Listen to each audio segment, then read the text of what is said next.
Assalamualaikum warahmatullahi taala wabarakatuh. Alhamdulillah nahmaduhu wa nasta'inuhu wa nastaghfiruh wa na'udzu billahi min shururi anfusina wa min sayyiati a'malina. May yahdihillahu fala mudilla lahu wa may yudlil fala hadiya lahu. Allahumma shalli wa sallim wa barik wa 'azzim ala sayyidina wa habibina wa syafi'ina wa qurrati a'yunina Muhammadin wa ala alihi wa sahbihi ajma'in. Rabbi shrah li sadri wa yassir li amri wahlul 'uqdatam min lisani yafqahu qawli wa saddid lisani wahdi qalbi bi hasbi sayyidina Muhammad sallallahu alaihi wasallam wa sahbihi wal ali. Amma ba'd. Alhamdulillah, bersyukur atas nikmat kepada Allah, di mana Allah selalu dan senantiasa masih memberikan kepada kita kesehatan, kesejahteraan, dan Allah juga banyak melimpahkan kepada kita nikmat, khususnya nikmat yang terbesar yang Allah berikan kepada kita saat hari ini dan sampai detik ini adalah nikmat iman dan Islam. Semoga Allah tetap memberikan itu semuanya, melanggengkan semuanya sampai kita menghadap Allah Subhanahu wa taala dalam keadaan husnul khatimah. Amin amin ya rabbal alamin. Alhamdulillah, puji syukur dan salat serta salam juga kita haturkan kepada baginda Nabi Muhammad SAW, di mana Allah Subhanahu wa taala memberikan beliau suri tauladan kita. Allah telah menjadikan beliau sebagai barometer. Siapa yang menjadikan beliau teladannya, maka orang itu akan menjadi orang yang paling bahagia di dunia dan akhirat.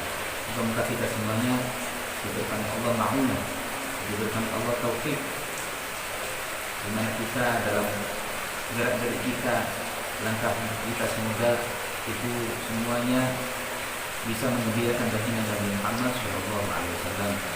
Semoga niat kita disampaikan untuk bisa berjumpa dengan baginda Nabi Muhammad SAW di dunia dan akhirat, ditentukan bersama beliau dan mendapat syafaatnya. Amin ya rabbal alamin.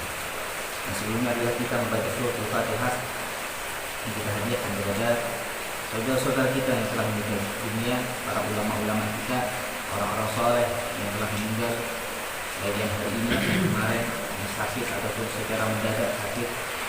Maka Allah SWT, semoga Allah mengampuni dosa-dosa kita semuanya dan dosa mereka semuanya, dan Allah menjadikan amal-amal ibadah mereka diterima oleh Allah SWT, diampuni segala dosa-dosanya, khususnya kita hadiahkan kepada para jemaah wafat dan kepada orang-orang yang telah mempunyai andil, mempunyai kebaikan dalam membantu majelis al-wafat yang kita cinta ini. Mendoakan mereka semuanya yang telah meninggalkan kita semuanya, Allah Subhanahu wa taala angkat derajat mereka dan kumpulkan bersama kita Nabi Muhammad sallallahu alaihi wasallam. Al-Fatihah.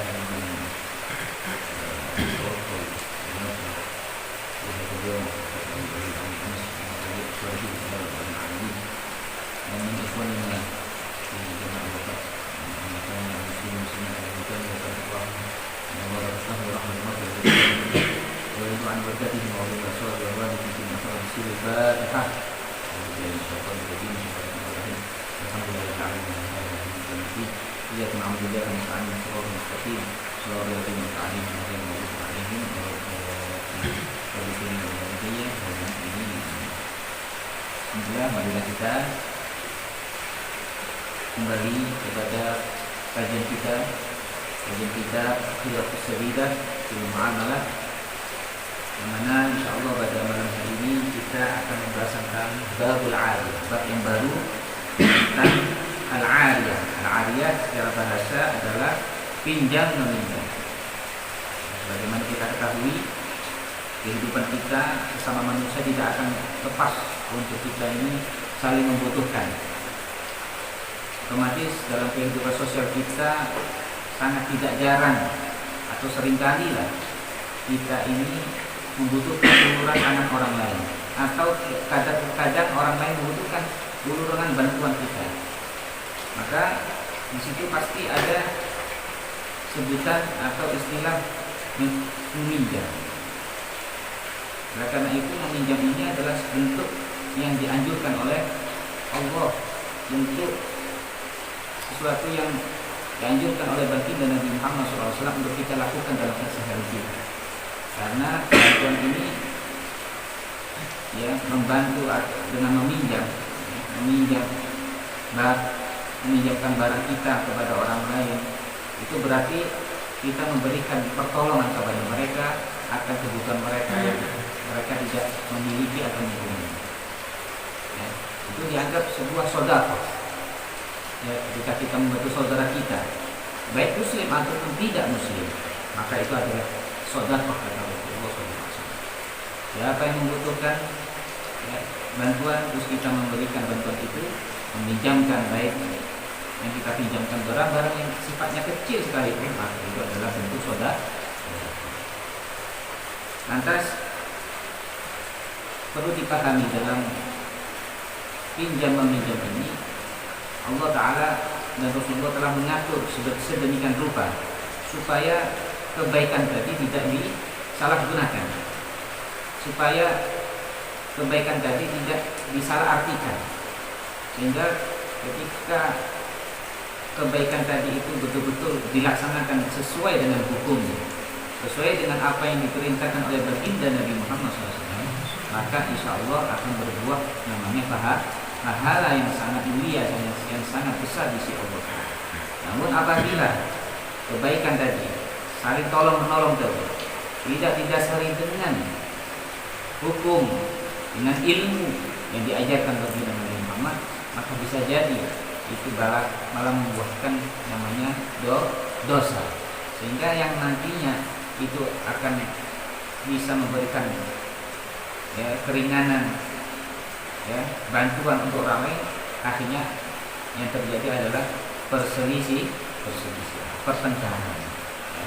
Itu semuanya efek akibat dari kejahilan, kebodohan akan ilmu ya, yang telah diajarkan bagi Nabi Muhammad SAW. Oleh karena itu, mari kita simak dengan baik ya, apa itu al-ariyah, pinjam meminjam. Menurut kacamata fikih yang telah diajarkan oleh para ulama kita yang bersumber dari baginda Nabi Muhammad SAW. Maka kembali kepada kitab ini, ta'riful ariyah, pengertian dari atau definisi dari al-ariyah. Bisa dibaca al-ariyah, yahnya itu dibaca takhfif, artinya tanpa tasydid, al-ariyah, atau juga bisa dibaca al-ariyah ya. Itu bahasa Arab pinjam meminjam, bahasanya al-ariyah atau al-ariyah. Secara bahasa adalah ismul liman yu'ar wa li'abdiha ya.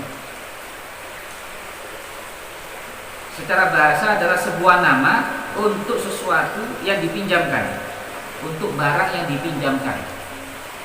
Jadi barang yang kita pinjamkan kepada orang lain namanya ariyah. Wali akdiha, dan juga secara bahasa al-ariyah itu adalah nama akad atau transaksi pinjam meminjam itu sendiri. Jadi kita bertransaksi, saya minjam kitab kamu ya, saya kasih pinjam kitab saya. Ini transaksi ini namanya adalah al-ariyah secara bahasa ya. Wa syar'an ibahatul intifa'i bima yahilul intifa'u bihi ma'a badai ainihi bi sighatin. Secara syariat, secara istilah yang lebih luas, yang secara syar'i adalah ibahatul intifa', membolehkan mengambil manfaat, bima yahilul intifa'u, dengan sesuatu atau barang yang boleh, yang halal diambil manfaatnya, ma'a baqa'i ainihi, disertai dengan barang tersebut masih tetap tidak berubah, tidak berkurang, bisighatin, dengan bentuk sighat atau transaksi, ada akad. Jadi secara pengertian pinjam meminjam itu adalah ibahatul intifa, bolehnya seseorang itu mengambil manfaat. Manfaat apa?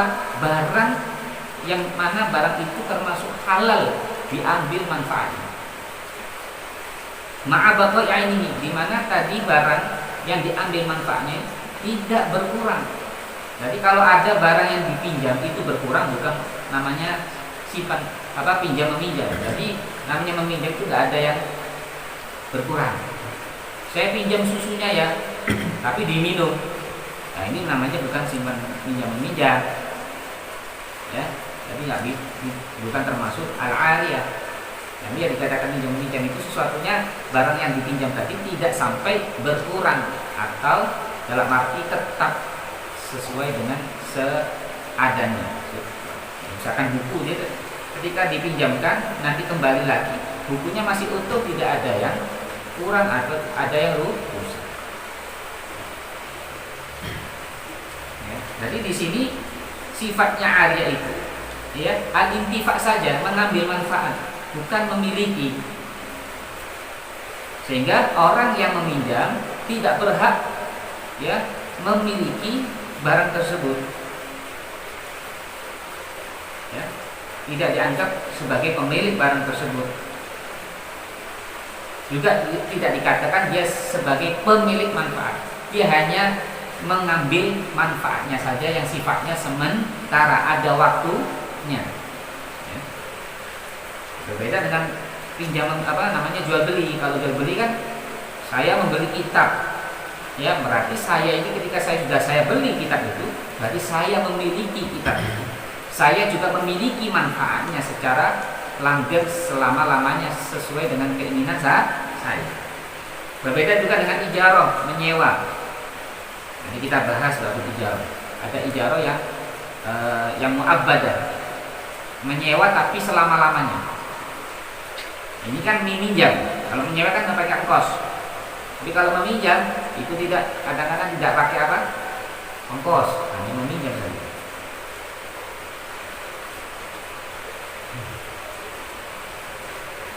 Dan arya ini adalah berlaku hukumnya pada hal-hal yang memang dianggap halal dalam syariat. Berbeda kalau barang-barang tersebut termasuk sesuatu yang diharamkan dalam syariat. Ya, seperti alat-alat yang digunakan untuk bermaksiat. Seperti apa? Misalkan pisau untuk membunuh. Ini memang pisau khusus untuk membunuh orang. Ya, maka ketika kita meminjam atau seseorang meminjamkan pisau tersebut, hukumnya itu terkena dosa. Atau juga seperti alat-alat permainan. Yang permainan tadi termasuk sesuatu yang diharamkan oleh Allah. Ya. Alatul lahwi, di sini dikatakan alatul lahwi, alat-alat musik seperti seruling yang ada sebelum tadi yang diharamkan, maka yang termasuk ketika meminjamkan hukumnya dosa. Atau meminjam itu juga ada unsur dosa. Kalau itu tadi secara hukum nanti digunakan untuk sesuatu yang maksiat. Ya, kemudian harus dipahami ketika meminjam, ya dikatakan meminjam, maka berarti seseorang tidak boleh merusak, tidak boleh mengurangi apa yang dipinjam. Kalau misalkan saya pinjam sabunnya ya, berarti kata-kata pinjam secara hukum Islam ini salah. Karena orang pinjam sabun itu maksudnya make sabun, berarti ada sesuatu yang kurang. Maka ini tidak sah diakati atau dikatakan ini sebagai ariyah atau simpan pinjam meminjam. Karena di situ ada yang atau sering kita mungkin saya pinjam pulpennya ya, itu sebenarnya salah kata. Sebenarnya harus kata-katanya yang benar adalah saya minta pulpennya ya. Meminta karena apa yang kita minta itu kan ada yang kurang itu, mintanya kan berkurang. Kalau meminjam pulpen nggak boleh sama pakai, berarti hanya dipegang saja. Kalau kata-katanya saya minjam pulpennya ya, berarti sebenarnya harus nggak boleh dipakai, hanya dipegang saja, dibuat hiasan saja. Kalau kita pakai, berarti bukan namanya ariyah. Itu cara hukum. Jadi salah kata saja. Tapi sebenarnya itu adalah kita meminta, bukan meminjam. Ya.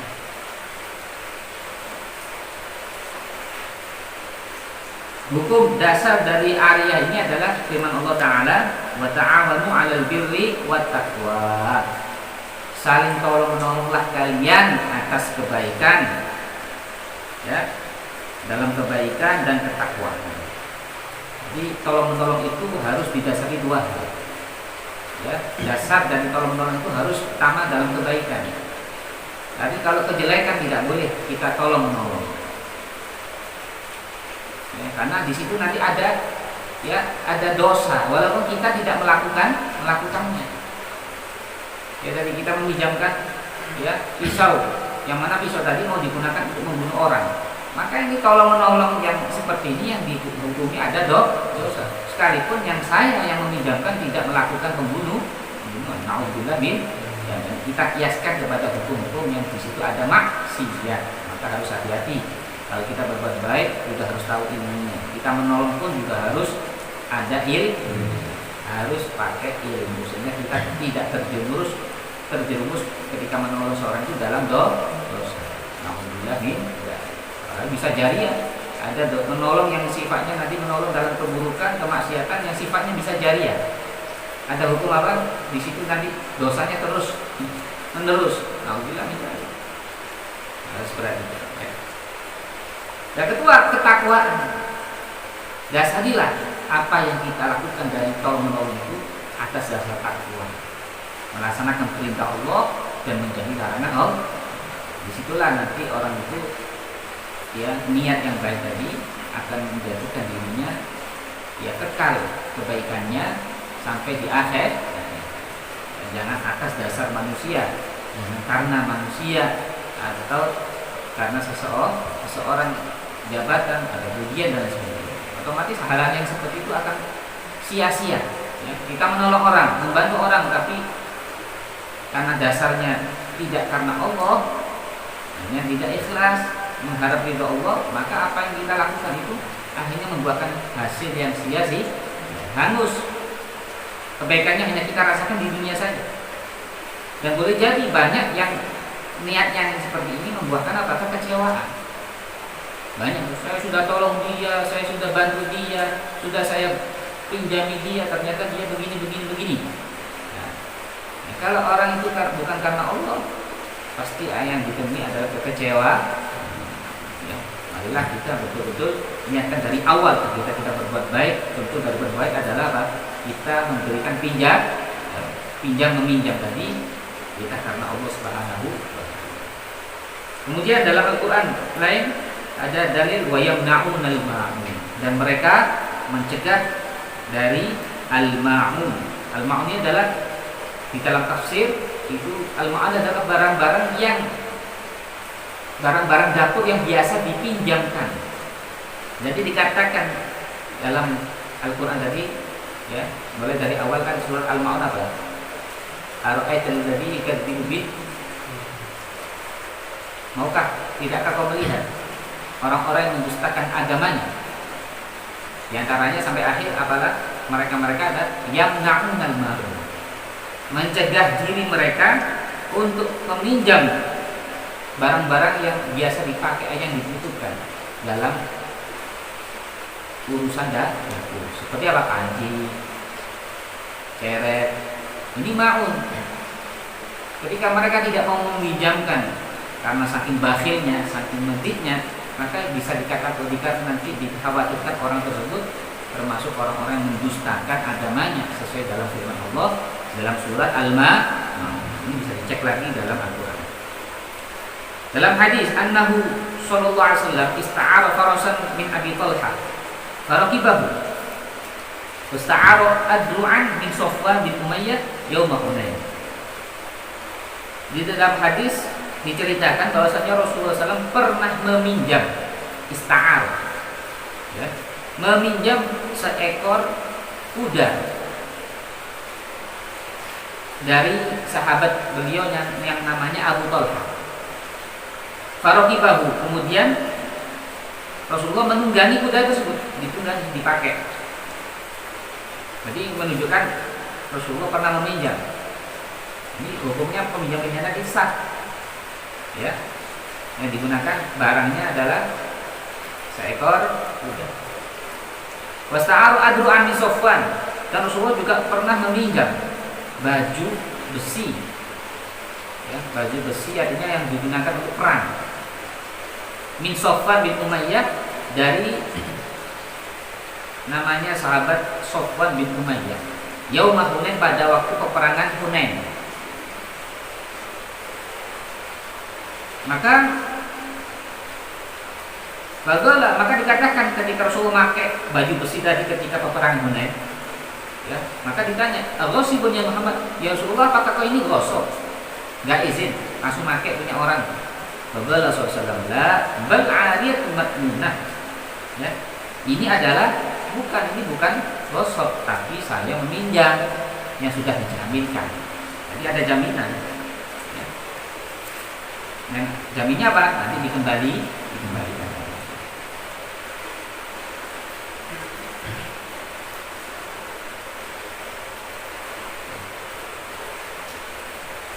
Ketika itu langsung ngambil punyanya Sofwan, Rasulullah ngambil punyanya Sofwan. Maka Sofwan tadi mengatakan, "Ya Muhammad, kalau sih ya Muhammad, kau ini mau merampas punya saya?" "La bal 'ariyah." Nanti saya kembalikan. Ini hukumnya, Bu. Maka di sini harus diperhatikan dari akadnya transaksi pinjam meminjam tadi, harus ada rukun yang harus terpenuhi. Yaitu ada 4. Yang pertama mu'irun. Ya, dalam pinjam meminjam itu harus ada mu'ir, orang yang meminjamkan barangnya. Orang yang memiliki barang tersebut harus ada, namanya mu'ir. Ya, yang kedua ada musta'ir, orang yang meminjam.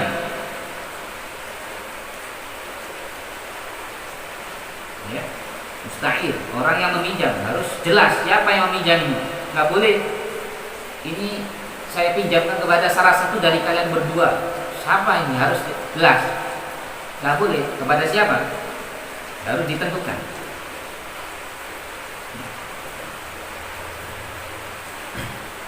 Dan orang yang meminjam ini harus syaratnya orang yang betul-betul sah, dianggap sah dalam hukum, boleh bertransaksi.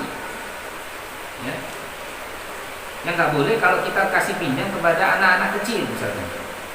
Orang kita kasih, saya pinjami kamu sepeda motor, anaknya masih umur 5 tahun, 7 tahun belum balik. Nah, hukumnya tidak boleh. Ya. Atau orang gila, ya, orang idiot. Ini kan mereka semuanya termasuk yang terhalang untuk bertransaksi dalam syariat. Maka mereka meminjamkan barang kepada mereka, hukumnya tidak sah. Ya. Kemudian yang ketiga harus ada mu'ar. Syarat yang ketiga dari rukun pinjam meminjam harus ada barang yang dipinjamkan. Otomatis ya. Yang terakhir syarat yang keempat harus ada sighah, harus ada bentuk ya dari akad pinjam meminjam ini. Jadi di sini dicontohkan seseorang mengatakan kepada Zaid, misalkan Zaid mengatakan kepada Amr, ya Amr, a'atuka hadza thawb litalbisahu. Saya pinjamkan kepadamu pakaian ini untuk kamu pakai. Ya, maka di sini ya Z telah meminjamkan pakaiannya. Jadi Z namanya mu'ir. Ya. Amr yang dikasih pinjam namanya musta'ir. Barang yang dipinjam namanya ya mu'ar. Pakaian yang dipinjamkan tadi namanya mu'ar. Akadnya ini nanti ketika Amr mengatakan iya, saya terima, na'am, atau bilang iya, maka ini Amr sudah menerima akad, namanya akad i'arah ya, atau ariyah ya, maka ini hukumnya sah. Maka yang perlu kita ketahui juga ahkamul ariyah. Di sini ada hukum-hukum meminjam. Yang pertama, wajibah. Ada kalanya meminjam itu wajib. Ya.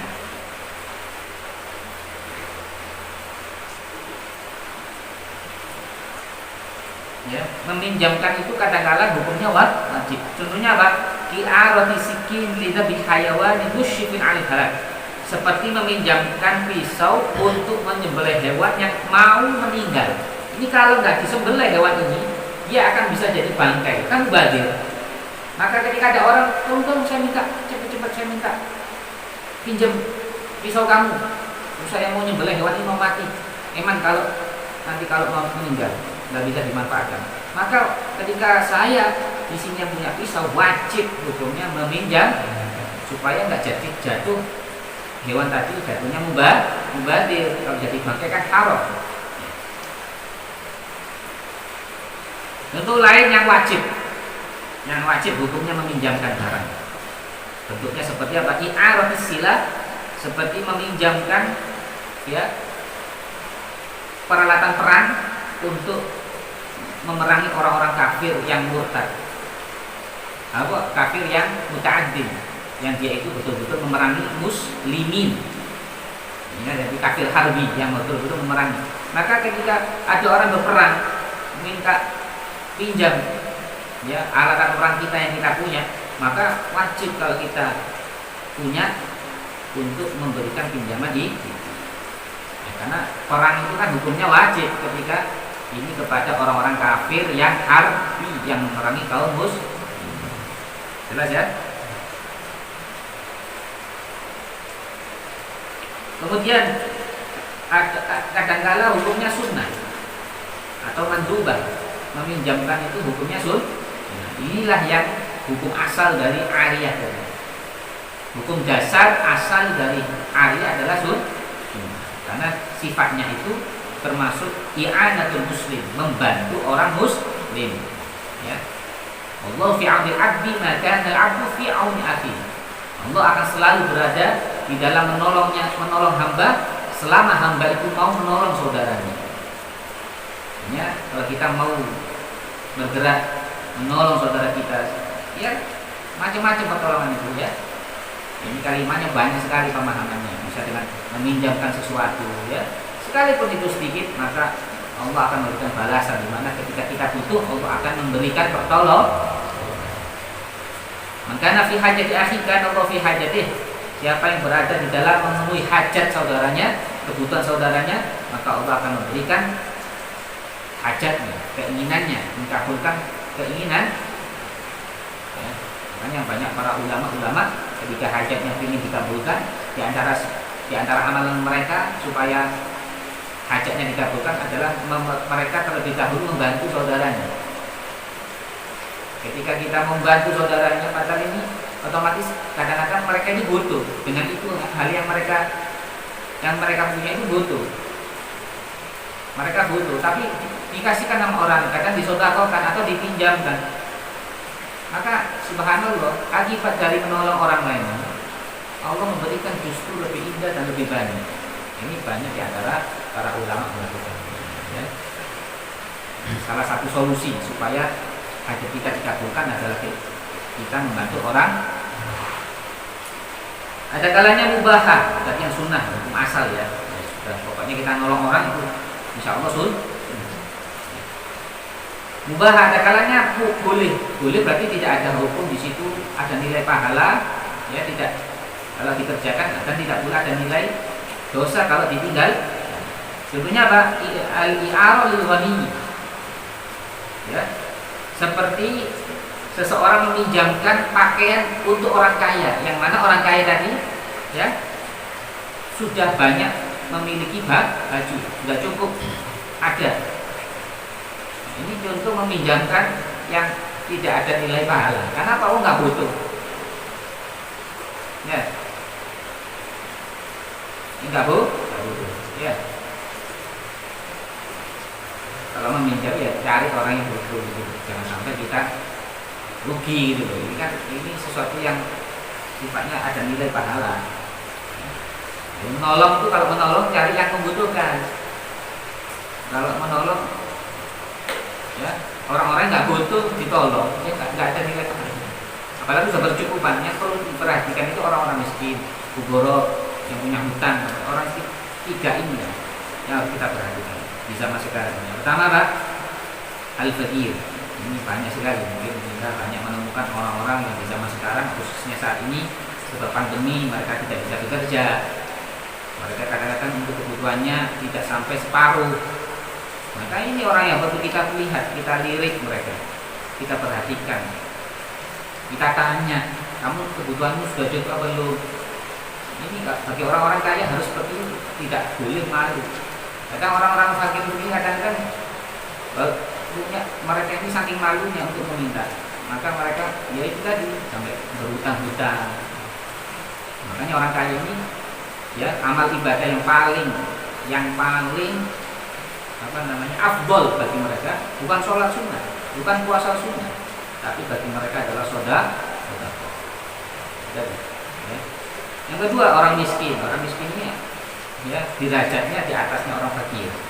Mereka kategorinya mampu, namun kebutuhan mereka tidak sampai seutuhnya. Ini harus kita perhatikan mereka. Kita tanya mereka.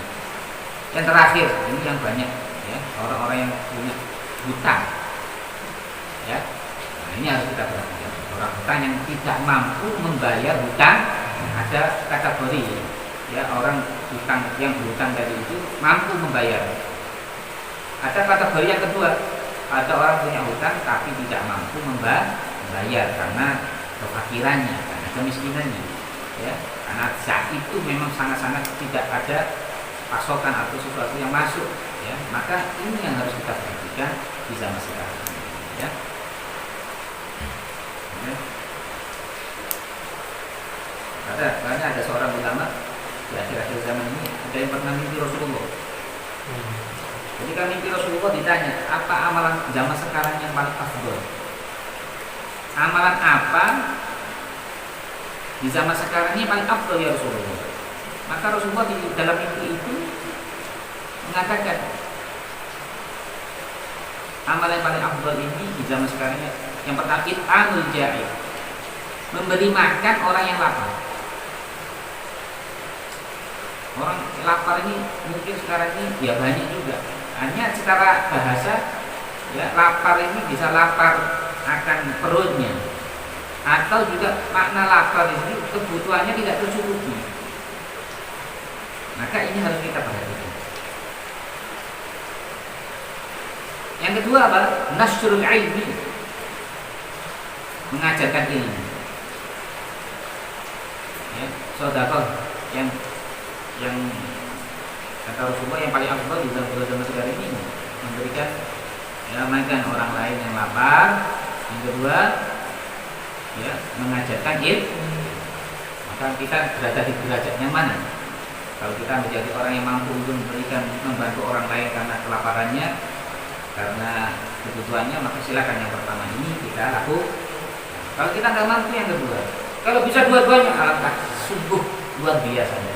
Ternyata kedudukan yang jarang, sudah alim dan dia mau masih membantu orang. Allah masukkan hadal mazhar dan minhum, kita termasuk orang-orang yang diberi oleh Allah kemudahan membantu orang. Amin ya rabbal. Kemudian makruhan, ada kalanya meminjamkan barang tadi itu hukumnya makruh. Kalau makruh berarti apa? Lebih baik ditinggalkan, nanti ada nilai pahala. Jangan dilakukan. Kalaupun dilakukan tidak sampai terjerumus pada dosa. Ya. Seperti apa? Ya aradil abdil muslimil kafir, ya, seperti meminjamkan budak kepada orang kafir, budak yang muslim kepada orang kafir. Kenapa kok? Ya karena otomatis budak yang muslim berarti ketika dipinjamkan kepada orang kafir, otomatis ini sebagai bentuk penghinaan. Boleh jadi nanti ketika sudah diterima sama orang kafir tadi, akhirnya orang muslim tadi dihina, dilarang sholat, dilarang begini. Ini baru penghinaan. Ini salah satunya. Ya.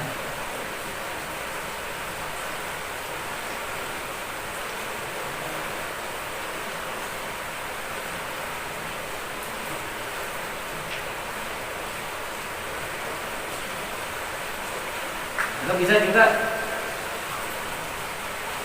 ya, haram maksih. Yang terakhir adalah hukumnya haram meminjamkan. Ada haram tapi sah, transaksinya sah. Ya. Seperti apa? Seperti meminjamkan pedang untuk digunakan jambret, merampok. Ini sah, boleh. Apanya bukan boleh ya. transaksinya itu dianggap sah secara hukum. Namun di situ ada dosa haram. Ada kalanya transaksinya yang sudah haram, transaksinya juga tidak sah. Ada dosanya dan transaksinya pun kalau dilakukan tidak dianggap sah dalam syariat. Seperti apa? Ya, seperti meminjamkan alat-alat musik yang diharamkan. Seperti apa? Sesuatu yang ditiup, seperti sesuatu yang ditiup atau sesuatu mizmar, trompet, seruling, ya, itu termasuk alat-alat yang kalau dipinjamkan hukumnya haram, ya. Yang kedua juga tidak sah. Saya pinjam serulingnya ya, ini cara hukum tidak sah. Saya pinjam gitarnya ya, kalimat meminjam, iya tak pinjamkan, ini hukumnya tidak sah, juga termasuk dosa. Insyaallah kita akan lanjutkan pada minggu yang akan datang mengenai syarat-syarat barang yang dipinjamkan. Ini juga penting. Barangnya ini nanti kita bahas. Seperti apa barangnya? Ya, harusnya bentuknya apa? Barangnya yang tadi ya halal pun halalnya seperti apa? Nanti insyaallah akan kita bahas lebih lanjut. Ya, semoga bisa bermanfaat kita. Terus banyak Allah Taala dan semoga juga Allah memberikan hidayah wa taufik untuk kita bisa mengamalkan ilmu yang kita tahu. Amin ya rabbal. Itu saja. Kita tanya. Silakan. Ada orang gadaikan barang semisal motor, kemudian motornya kita pakai. Apa hukum memakai barang tersebut? Ini berarti masuk bab gadaian ya. Rohen. Kita sudah kemarin membahas. Maka di dalam memakai rohen tadi harus dengan seizinnya. Memakai gadaian itu harus dengan izin. Sebenarnya kalau enggak, ya seperti contoh, saya utang sama Z, saya utang sama kamu duit 10 juta. Bisa saya kasih pinjam 10 juta, namun saya minta jaminannya. Apa jaminannya supaya kan sekarang banyak begitu. Nah, ketika saya menjaminkan sesuatu, ini namanya rohen. Barangnya yang saya jaminkan namanya rohen, gadaian. Misalkan saya jaminkan apa? Itu sepeda motor. Biasa saya dapat uang 10 juta, tapi saya jaminkan barang saya berupa sepeda motor. Nanti apakah sepeda motor ini boleh dipakai? Kalau tanpa izin saya, Z itu nggak boleh pakai, haram dia pakai.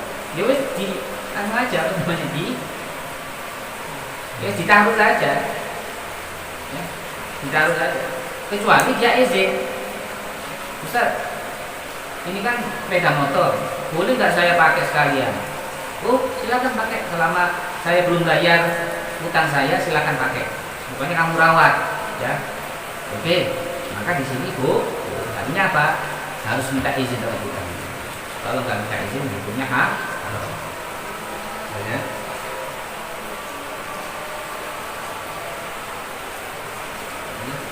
Ya, ada lagi? Ya. Itu saja. Bisa kita bermain kita semuanya. Maafin aku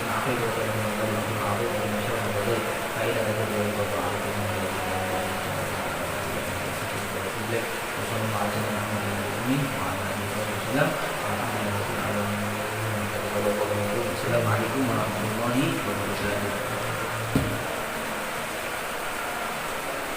Ya. Mari jelas.